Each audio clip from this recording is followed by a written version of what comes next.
আসসালামু আলাইকুম। কনস্টিপেশন, কষা পায়খানা বা শক্ত পায়খানা যেটাই বলি না কেন, এই সমস্যায় কিন্তু প্রায় সময় আমরা ভুগে থাকি। কনস্টিপেশন আসলে কিন্তু অনেক কষ্টকর একটি মুহূর্ত। যাদের কষা পায়খানা হয় তারা বুঝতে পারেন এটা কতটা কষ্টদায়ক। আহ, চাকুর ধারালো মাথার মতো তীব্র ব্যথা হয় কিন্তু কনস্টিপেশন হলে। তো আজকে আমরা একটি সাপোজিটরি নিয়ে আলোচনা করব। আমার হাতে যে প্যাকেটটি দেখতে পাচ্ছেন এটি গ্লিসাপ 2.3। এটি আসলে বড়দের সাপোজিটরি, ছোটদেরও পাওয়া যায়। এই সাপোজিটরিটা কখন আপনারা ব্যবহার করবেন সেই বিষয়টা নিয়ে আজকের ভিডিওতে আলোচনা করব। যখন আপনারা দেখবেন যে আপনাদের কনস্টিপেশন খুব তীব্র আকার ধারণ করেছে, প্রচণ্ড পায়খানার চাপ পড়ছে, কিন্তু আপনি ভয়ে থেকে বাথরুমে যেতে পারছেন না। বাথরুমে গেলে প্রচণ্ড ব্যথা হচ্ছে পায়খানার শক্তির কারণে। মনে হচ্ছে যে পায়খানার যে মলদ্বার রয়েছে সেটা ফেটে যাচ্ছে।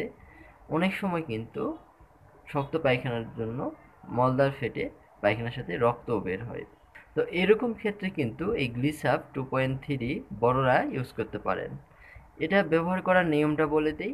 বাম কাত হয়ে শুয়ে পাটা হালকা ভাঁজ করে নিয়ে কিন্তু এটা মলদ্বারের ভিতরে দিতে হবে। আপনারা ১টা থেকে ২টা সাপোজিটরি কিন্তু প্রাথমিক অবস্থায় ব্যবহার করতে পারবেন। তবে এটা মলদ্বারে দেওয়ার সাথে সাথে কিন্তু আপনাদের পায়খানার চাপ আসতে পারে, কিন্তু আপনারা কিন্তু তখনই বাথরুমে যাবেন না। কারণ এটা পায়খানার দ্বারের ভিতরে প্রবেশ করে পায়খানাটাকে নরম করার জন্য একটু সময় দিতে হবে। সেক্ষেত্রে আপনারা ১০ থেকে ১৫ মিনিট অপেক্ষা করতে পারেন।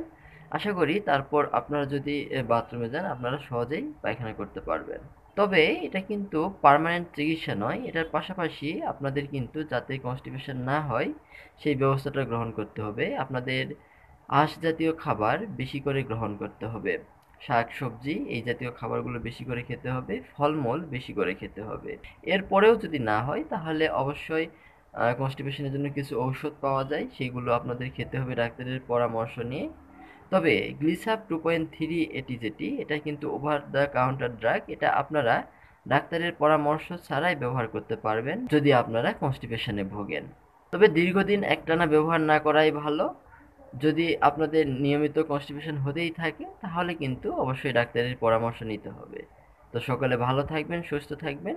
পরবর্তীতে আমরা কোন বিষয়ে ভিডিও করলে আপনাদের উপকার হবে অবশ্যই সেই বিষয়টি কমেন্ট করে জানাবেন। ধন্যবাদ সবাইকে।